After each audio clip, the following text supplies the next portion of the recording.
ከካንሰር ነፃ ናት የሚል ነገር ግን የተሰጠኝ ነው። እምነታቸው ከሰርጀሪም ከጠባሳም ከምንም ምሮኛል። እልል ብላችሁ አመስግኑልኝ። ለኔ ደረሰ ለእናንተ። እውነት አቡነ ሐራ ድንግል ብዙ ታምራት ሰምቻለሁ። ካንሰር የታመሙትን ስትፈውስ እኔም ደግሞ ልጅህ ነኝና ይህንን ምስክርነት እንድናገር ከፈለግ ከዚህ በሽታ ነፃ ታወጣኛለህ አልኩኝ። አንደኛ ደረጃ የካንሰር ምልክት አለብሽና በአስቸኳይ ኦፕራሲዮን መደረግ አለብሽ አሉኝ። መመስከር ከልቤ ተነሳስቼ ቀኑን እየጠበቅኩ ነበር። የዛሬ 6 ወር መስከረም 1 ቀን በዓል ካከበርኩ በማግስቱ ሌሊቱን ጡቴ ላይ ግራ ጡቴ ላይ ህመም ተሰማኝ። በጣም ደነገጥኩ። ግን ብዙ ጊዜ ዩቱብ ገብቼ ከታተል ስለነበረ ወዲያውኑ ጤና ጣቢያ ሄድኩና ቼክ ተደረግኩኝ። ጡትሽ ላይ ያበጡ ነገሮች ስላሉ ሪፈር እንጽፍልሻለን፣ ቀጥታ ወደ ሆስፒታል መሄድ አለብሽ አሉኝ። በሰማሁት ነገር በጣም ደንግጬ እያለቀስኩኝ ሆስፒታል ሄድኩኝ፣ ዘውዲቱ ሆስፒታል። እንዳዩኝ ናሙና እንድሰጥ ተደረገ። አርሾ ሄጄ ናሙና ስሰጥ አንደኛ ደረጃ የካንሰር ምልክት አለብሽና በአስቸኳይ ኦፕራሲዮን መደረግ አለብሽ አሉኝ። አዘንኩ፣ አለቀስኩ። ይህንን ሰምቼ እዚህ ጻድቁ አባታችን እምነታቸውን አቡነ ሐራ ድንግል ወሰድኩኝ። ጸበላቸውን 3 ቀን ተጠመኩና እውነት አቡነ ሐራ ድንግል ብዙ ታምራት ሰምቻለሁ። ካንሰር የታመሙትን ስትፈውስ እኔም ደግሞ ልጅህ ነኝና ይህንን ምስክርነት እንድናገር ከፈለግ ከዚህ በሽታ ነፃ ታወጣኛለህ አልኩኝ። ረዳት መምህር ሆኜ በዚህ ኦዞን በሚባል ትምህርት ቤት ነው የማስተምረው። ብዙ መምህራን የኔን ነገር በሰማው ጊዜ አዘኑ። እኔም ሚስጥሩን ለእውነት ተናገርኩኝ። ጸልዩልኝ አልኩኝ። በመጀመሪያ ደረጃ ያለው ግራ ጡቴ ኦፕራሲዮን እንዲደረግ አስቸኳይ መስከረም 26 ቀን ተደረገና ናሙናው ጥቁር አንበሳ ተላከ። ይግረማችሁ የመጀመሪያ ደረጃ ካንሰር አለብሽ ተብዬ ነው። በዛ መሀል ግን ጸበላቸውን እየጠጣሁኝ እምነታቸውን እየተቀባው ነበረ። ናሙናው ከተወሰደ በኋላ ከ13 ቀን በኋላ ነው ውጤት የሚነገርሽ ተባልኩኝ። እየጸለይኩ እያለቀስኩኝ እውነት ከዚህ በሽታ ፈውሰኝ እያልኩኝ ጥቁር አንበሳ ናሙናውን ተቀብዬ ስመጣ በጣም ልቤ ይፈራ ነበረ። ብዙ በቃ ራሴን አዘጋጅቸው ነበረ። ከ13 ቀን በኋላ ግን የጥቁር አንበሳ ናሙና ውጤት ከካንሰር ነፃ ናት የሚል ነገር ግን የተሰጠኝ እግዚአብሔር ይመስገን። በእውነት በጣም ደስ ብሎኝ እግዚአብሔርን አመስግኜ ስለቴን አስገብቻለሁ። ከጊዜ በኋላ ደግሞ ህዳር 21 ቀን ኦፕራሲዮን በተደረኩበት አካባቢ ላይ መልሶ ትንሽ ኢንፌክሽን የሚመስል ቁስል ሳይ ደነገጥኩና በማንኛውም ሰዓት ምልክት ካየሽ ተመልሰሽ ነይ ብለውኝ ነበርና ያንን ልታይ ሲሄድ ደግሞ ሀሴት የሚገኘው ሀያት አካባቢ በቀኝ ጡትሽ ላይ ምልክት ስለሚታይ እዛ ሄደሽ ናሙና ስጪ ተባልኩኝ። ናሙና ልሰጥ ሲሄድ ሀሴት አልትራሳውንድ እንጂ ናሙና እናረግም አሉኝ። መልሼ ውዳሴ ሄጄ ቀኝ ጡቴ ላይ እብጠት ስላለ እሱን ደግሞ ለመስጠት ሄድኩኝ ማለት ነው። በፈተና ውስጥ ነው ያለፍኩትኝ።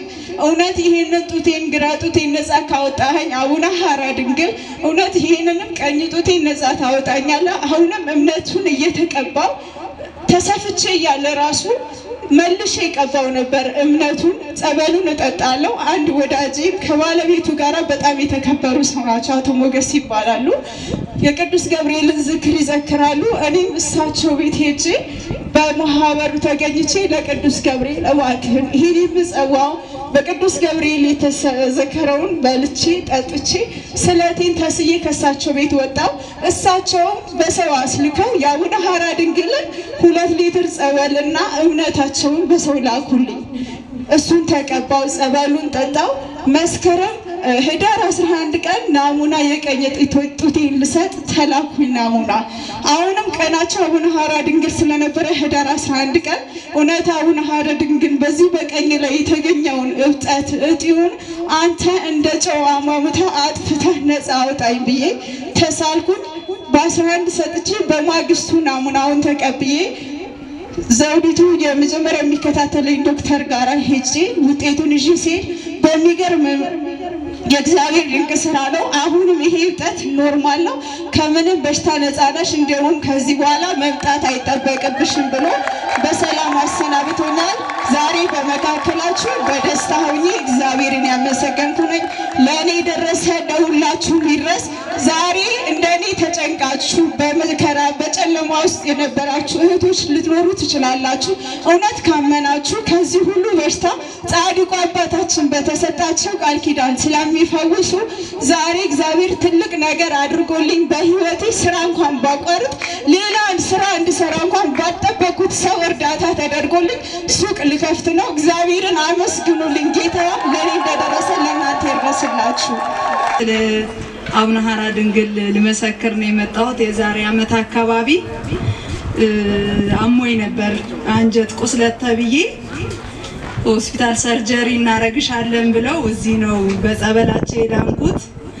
ህመሙም እንዲታወቅልኝ እዚህ ስብሐት ይዘን መጥተን 40 ጾም ላይ በልቼ ስወጣ ነው ህመሙን የታወቀልኝ። ስብሐት በልቼ ስመለስ ነው ሆድ ቁርጠት የጀመረኝና እስከዛ ግን ባክቴሪያ ነው ምንድነው እያሉ ነበር የሚመልሱኝ። ከዛ በኋላ ነው እምነታቸው ከሰርጀሪም ከጠባሳም ከምንም ምሮኛል። እልል ብላችሁ አመስግኑልኝ። ለኔ ደረሰ ለእናንተ ይድረስ።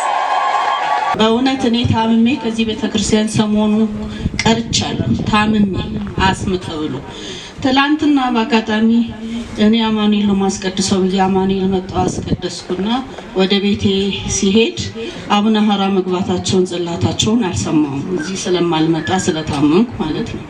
አንዷ መንገድ ላይ ስትነግረኝ እኔማ መለሳለሁ አቡነ ሐራ ይሄንን በረከትማ ዛሬ ይምሩኛል ብዬ ለኔ ነው ይሄ ነገር የተነገረው ብዬ ተመልሼ መጥቼ እዚህ ቁጭ ብዬ ከዛ ጽላቱ ይመጣል ሲባል እኔ እኮ መሄድ አልችልም። በየመንገዱ ቁጭ ያልኩ ስንት ቦታ ተቀምጬ ነው ቤቴ መገባው። አሁን ብድግ ብዬ ተነስቼ ወደ ታች ጽላቱን ለመቀበል አቡነ ሐራ እኔ አልችልም እዚሁ ልቀበል ነው ቢሄድማ እኔን ይምሩኝ ነበር ብዬ ቀጥ ብዬ መንገድ ስጀምር ብር ብሎ በሽታው ከላይ ላይ ሄዶ በእግሬ ሄጄ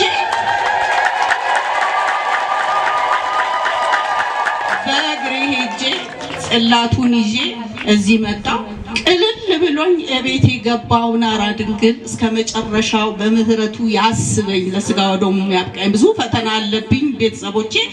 እልል ብላችሁ አቡነ ሐራን አመስግኑልኝ። እግዚአብሔር ወወልድ ወመንፈስ ቅዱስ አሐዱ አምላክ አሜን።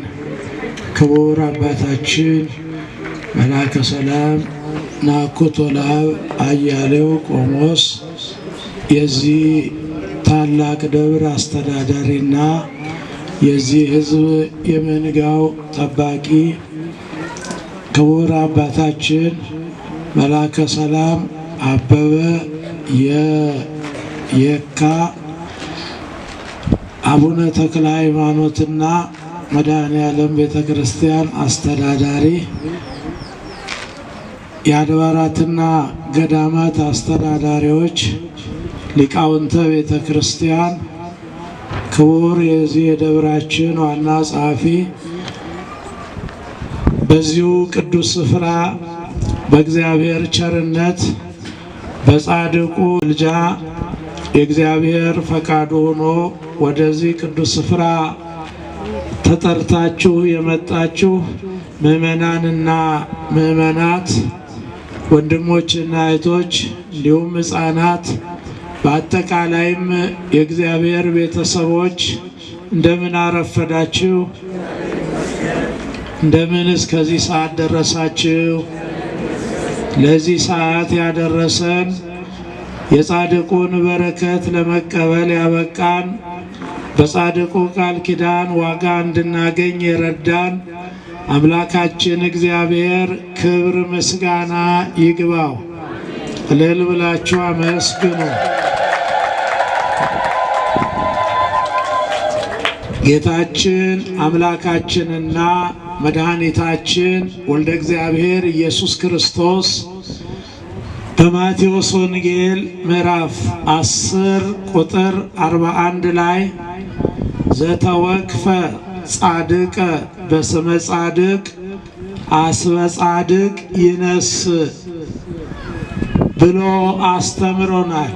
ይህም ማለት ጻድቅን በጻድቅ ስም የተቀበለ የጻድቁን ዋጋ ያገኛል የሚል ነው። እንግዲህ ዛሬ በዚህ ቅዱስ ስፍራ የተገኘ ነው የጻድቁ አባታችን አቡነ ሐራ ድንግል ጽላት ወደዚህ ቅዱስ ስፍራ መምጣቱንና መግባቱን ተከትሎ በዓሉን ለማክበር ነው እዚህ የተገኘ ነው።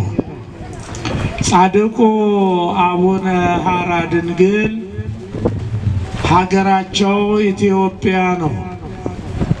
የትውልድ አካባቢያቸው ደግሞ በጥንት አጠራሩ በጌምድር፣ በአሁኑ አጠራር ደግሞ በምዕራብ ጎጃም ዞን ባህር ዳር ዙሪያ ወረዳ ውስጥ የሚገኝ ቦታ ነው። አባታቸው የሬማ ካህን በክህነት አገልግሎት የሚያገለግሉ ካህኑ ዮሐንስ ሲሆኑ እናታቸው ደግሞ ብጽዕት ወለተ ጊዮርጊስ ተብለው ይጠራሉ። እንግዲህ ዛሬ የጻድቁን በዓል ስናከብር መነሻቸውን፣ አባት እናታቸውን፣ ስራቸውን፣ ታሪካቸውን፣ ገድላቸውን መረዳት ይኖርብናል ማለት ነው። ሁለቱም እናትና አባታቸው በጾምና በጸሎት ተወስነው እንደ ዘካርያስና እንደ ኤልሳቤጥ እንደ ሌሎቹም ቅዱሳን ዘወትር ወደ እግዚአብሔር ይጸልዩ ነበረ። የተቸገሩትን በመርዳት ያዘኑትን በማጽናናት ችግረኞችን ሁሉ በማሰብ እና አቅማቸው የሚችለውን ሁሉ እያደረጉ ወደ እግዚአብሔር ዘወትር ይጸልዩ ነበረ። ይልቁንም ያላቸውን ሀብት ንብረት ሽጠው ለነዳያንና ለሚገባቸው በመስጠት በመመጽወት ከዚያ በኋላ የእግዚአብሔርን ፈቃድና ሕግ ተከትለው በጋብቻ የተወሰኑ ነበሩ፣ በቅዱስ ጋብቻ። ከዚያም በኋላም እግዚአብሔር ጋብቻቸውን ባርኮ 3 ወንድ ልጅና 3 ሴቶች ልጆች በድምሩ 6 ልጆችን እንዲያገኙ ፍሬ ሰጥቷቸዋል። ደስ አይልም እንዴ? ምን ነው? አሁን እኮ በዚህ ዘመን አንድ ልጅ ለማግኘት የተቸገረ ብዙ ሰው አለ። እግዚአብሔር ደግሞ ጸሎታቸውን ልመናቸውን ሰምቶ 3 ወንድና 3 ሴት በድምሩ 6 ልጆችን ባርኮ ሰጣቸው። ልጆች የእግዚአብሔር ስጦታ ናቸውና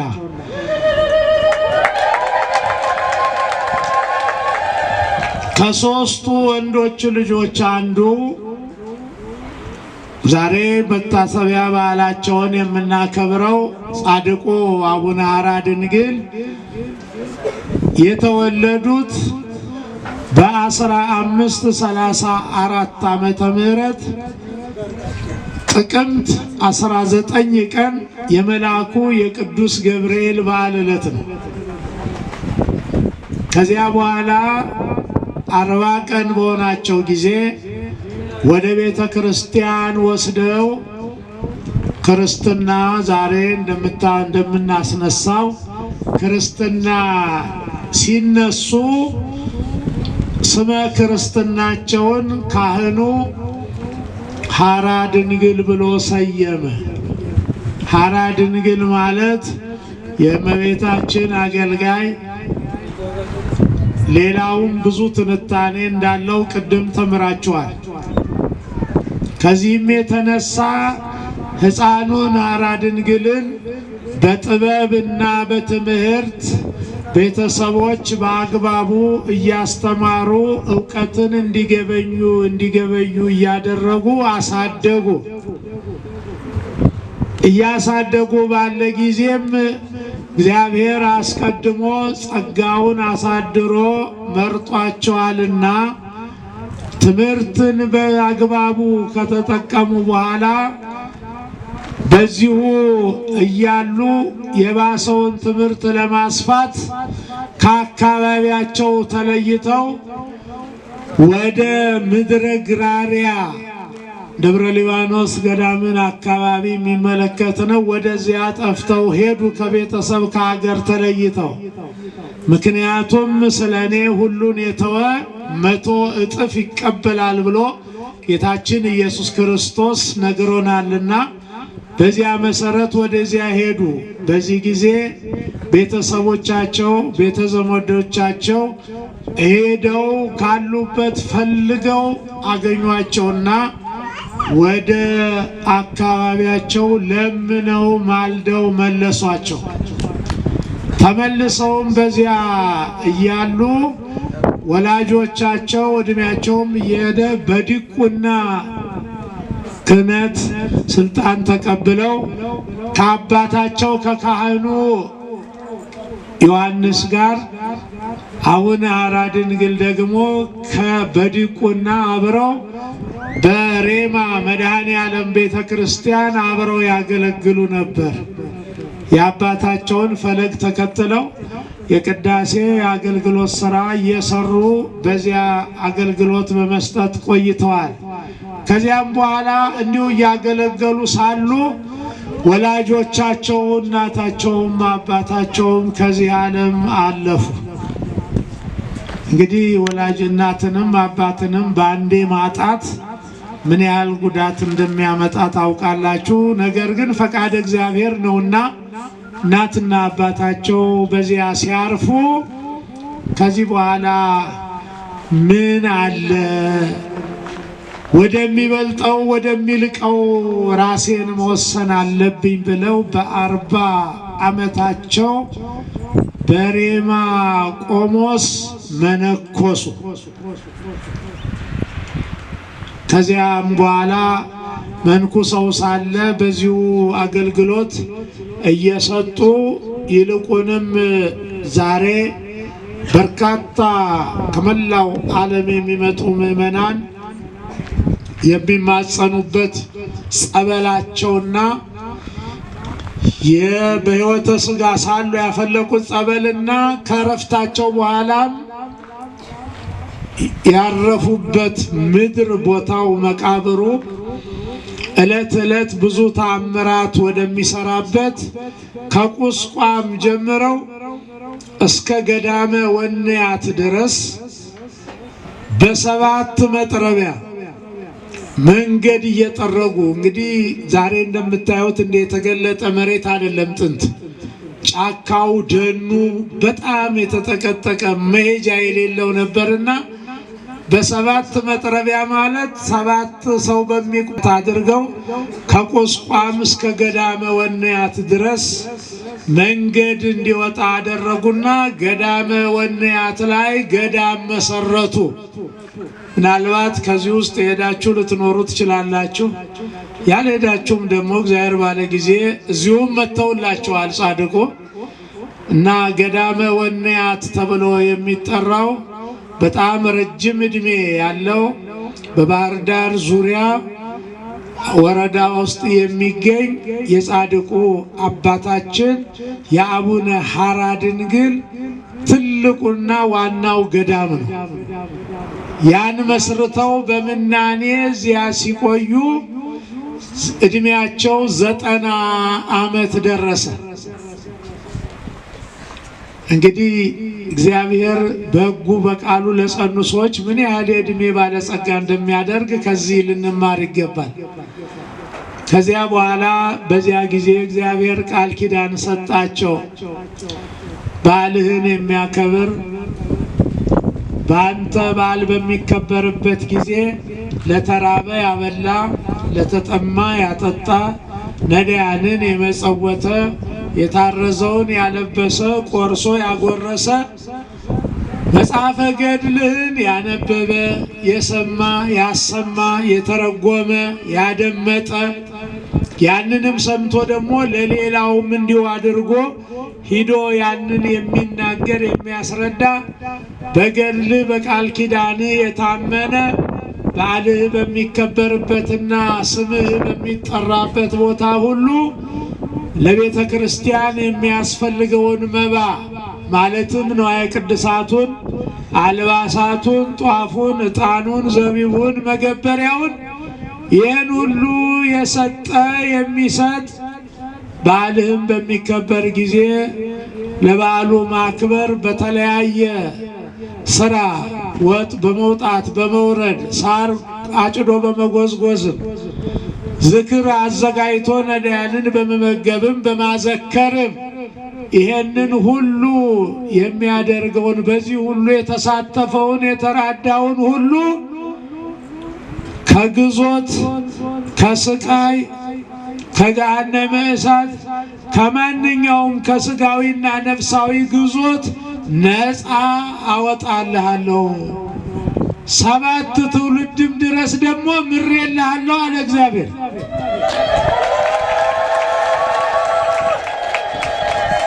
ስለዚህ 90 ዓመት በሞላቸው ጊዜ ይህን ቃል ኪዳን ከፈጣሪያቸው ተቀብለው መካነ ዕረፍታቸው በገዳመ ወንያት ሆኖ በዚያ አጽማቸው አርፏል። በዚያው በሕይወተ ሥጋ ያሳሉ ያፈለቁት ጸበል ዛሬም ድረስ ታምራት ይሰራል። ስለዚህም ይህ ብቻ አይደለም፣ በዚያ አርፈው ተቀበሩ፣ ስጋቸው በዚያ አረፈ ስንል ያ ጻድቁ ያረፉበት መሬት በየቀኑ ምን ጊዜም ለብዙ ዓመታት የቆየ ከመሆኑም በላይ ዛሬም ድረስ ቢሆን እድል ገጥሞ እግዚአብሔር ፈቅዶና እድሎ እዚያ ገዳም ላይ ሂዶ ጸበሉን ተጠምቆ መቃብራቸው ቦታ ጋር ሲመጣ ልክ አሁን ሰው ሙቶ እንደተቀበረ አዲስ ትኩስ አፈር መቃብሩ ላይ እንዲሞልቶ ነው የሚገኘው። ያን የሞላው ደግሞ ምንም አይነት ደዌ ምንም አይነት በሽታ የተገኘውን ሕመም ሁሉ ስለሚያድን ለጸበል የሚሄዱ በርካታ ምዕመናን የመቃብሩን አፈር እንደው ሲሻሙት እንዲህ ተከምሮ የነበረው በአንድ ሜዳ ይሆናል። ዛሬ አወስደው ጨርሰውት የለም። ነገ ጧት ሲመጡ ሌሊቱን እንደገና ልክ የፍልፈል የሚባል ወደ ላይ አፈር የሚከምር አንድ እንስሳ አለ መሬት ውስጥ። እንደዚያ በእግዚአብሔር ቃል ኪዳን ከተቀበሩበት መቃብሩ ላይ ዛሬ ያለውን ሰው ወስዶ ጨርሶት ሜዳ ነው። ጧት ለመጠመቅ ደግሞ ሲመጡ ሌሊቱን ወደ ላይ ፈልቶ እንደዛ ተከምሮ ደግሞ አድሮ ይገኛል። ነገም ይወስዱታል፣ ተነገ ወዲያም እንዲሁ ነው። ምን ጊዜም እንደዚሁ ነው። ይህንን ማን አደረገ? እግዚአብሔር። እናመስግነዋ ታዲያ። አዎ ያ ቅድም እንዳያችሁት ነው። ብዙ እናቶች እህቶች ሲናገሩ እንደነበረው እምነቱን ምንም ይሁን እንዲቀባ ካረጉት ደቂቃ አይቆይም ሲያድን። ጸበሉም እንደዛው ነው። እሳቸው ቢያርፉም ቃል ኪዳናቸው እስከ መጨረሻው ድረስ ይሰራልና ዛሬም በርካታ ምዕመናን ወደዚያ ገዳም እየሄዱ ብዙ መናንያት መነኮሳት መነኮሳያት አሉ። ገዳሙን የሚራዱ በጻድቁ ቃል ኪዳን የሚማጸኑ በዚህ ያሉ። የእምነቱም በዛ አይነት ያድናል፣ ይፈውሳል። ዛሬም ድረስ አለ፣ ወደፊትም ይኖራል። አምላካችን የሰጣቸው ስለሆነ ሌላም አለ። ጻድቁ አባታችን ጌታችን ኢየሱስ ክርስቶስ በመዋዕለ ትምህርቱ በተለይም በዚህ ጾም መጨረሻው ሳምንት ላይ በምናከብረው ሆሳዕና አህያ በላይ ተቀምጦ ልብስ ዘባባ ዝንጣፊ ይዘው ሆሳዕና በጌታ ስም የሚመጣ የተባረከ ነው እያሉ ያመሰግኑ እንደነበር እኛም በየዓመቱ እናመሰግናለን አይደለም? አዎ። ስለዚህ ጌታችን በአህያ ውርንጫ ተቀምጦ እንደሄደ ጻድቁ አባታችን አቡነ ሐራ ድንግል የሚረዳቸው ምንም አልነበረም። ነገር ግን ረድ ባስፈለጋቸው ጊዜ የሚመላክላቸው የሚመጣላቸው ረድ እንዳለ መልአኩ ቅዱስ ገብርኤል ዕለት ዕለት አብሮ ዘወትር አይለያቸውም ነበር። ከእግዚአብሔር የተፈቀደውን ያለውን ሁሉ ይነግራቸው ነበር። ይልቁንም ወደ ቅዱሳት መካናት መሄድ በፈለጉ ጊዜ ልክ ጌታ በሆሳዕና በአህያ ተቀምጦ እንደሄደ እሳቸው ደግሞ ወደ ቅዱሳት መካናት የሚጓዙበት አንድ አህያ ነበራቸው። ያ አህያ ወደ እሱስ ምን ያህል ቢመረጥ ነው አሁን ለዚህ ጻድቅ ማጓጓዣ የሆነ እድለኛ እኮ ነው። እና ያን ይዞ እስካሉ ድረስ እሳቸውን ወደ ቅዱሳት ቦታ ያጓጉዝ ነበረ። አረፉ። እሳቸው ሲያርፉ አህያው ብቻውን ቀረ። ብቻውን ቀርቶም ስራ አላቋረጠም። ይገርማቸዋል። ከዚያ በኋላ እሳቸው ካረፉ በኋላ ለዚያ ለገዳመ ወንያት ርስት ጉልት አለው ዙሪያውን። በጻድቁ ቃል ኪዳን ያመኑ፣ በጻድቁ ቃል ኪዳን የሚማጸኑ፣ ለጻድቁ ገዳም መባውን መገበሪያውን ለቤተ ክርስቲያን የሚሰጡ ከሩቅም ከቅርቡም በርካታ ምዕመናን አሉ። ያ አህያው እሳቸው ካረፉ በኋላ ረጅም ዓመታት መገበሪያ ለቤተ ክርስቲያኑ ለገዳሙ የሚልኩ ሰዎች ወዳሉበት ማንም ሳይነግረው እሱ ወደ ሰዎች ይሄዳል። ሩቅም ቢሆን የሁለት የሶስት ቀንም መንገድ ቢሆን ይሄዳል። እበራቸው ይቆማል። ያቁታል። የጻድቁ የአቡነ ሐራ እንደሆነ ሰዎች በደንብ ያቁታል። ከድሮ እዚያ ሄደው መገበሪያውን ያለ ገዳሙ የሚሄደውን ይጭኑታል። ተጭኖ ማንም ሰው ሳይኖር አምጥቶ ገዳሙ በር ላይ መጋቢው ጋር ይቆማል።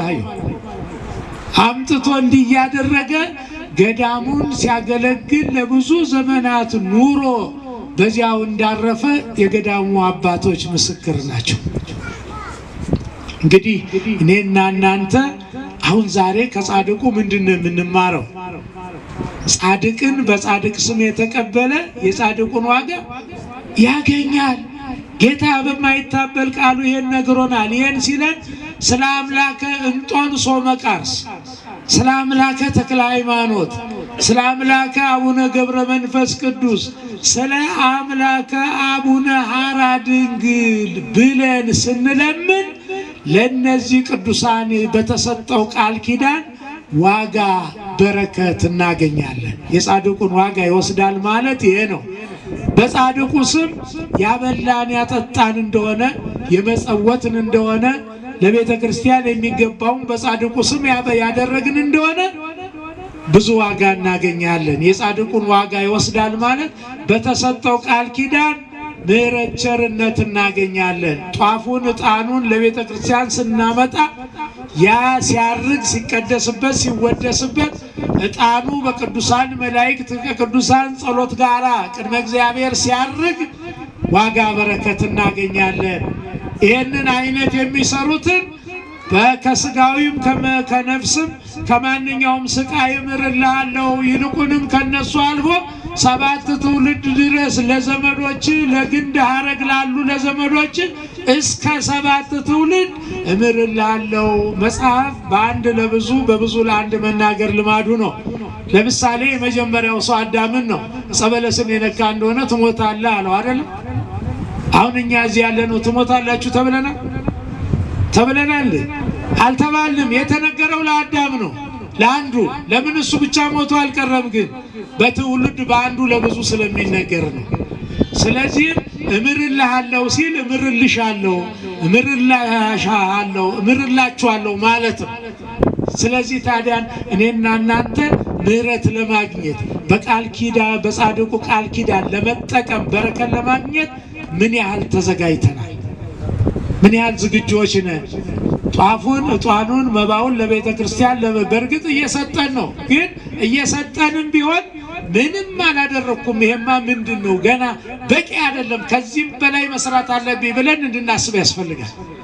ምክንያቱም እያንዳንዱ የምናረጋን ነገር በጻድቁ ቃል ኪዳን እምርልሃለሁ ብለኛል እኮ ፈጣሪ ማርልኝ ይላሉ፣ ይጸልዩልናል፣ ለእግዚአብሔር ያሳስቡልናል። ስለዚህ ከዚህ ብዙ እንጠቀማለን። ጻድቁ ወደኛ የመጡ እንድንጠቀም ነው። በቃል ኪዳናቸው በረከትን ድህነትን እንድናገኝ ነው። ስማቸውን ጠርተን እንድንማጸን ነው። በዚህ ደግሞ ስለ አምላከ አቡነ ሐራ ድንግል ብሎ የለመነኝን እምራለሁ ብሏል ጌታ። እሱ እምራለሁ ካለ ማን ይከለክላል? ይከለክላል? የለም። እናትን ለመውረስ እንዲያበቃን የቅዱስ አማኑኤል ፈቃዱና የእናቱ የእመቤታችን የቅድስተ ቅዱሳን ድንግል ማርያም እንዲሁም የጻድቁ አባታችን የአቡነ ሐራ ድንግል ጸሎት፣ ቃል ኪዳን፣ ምልጃ ይደርብን አይለየን። ወስብሐት ለእግዚአብሔር።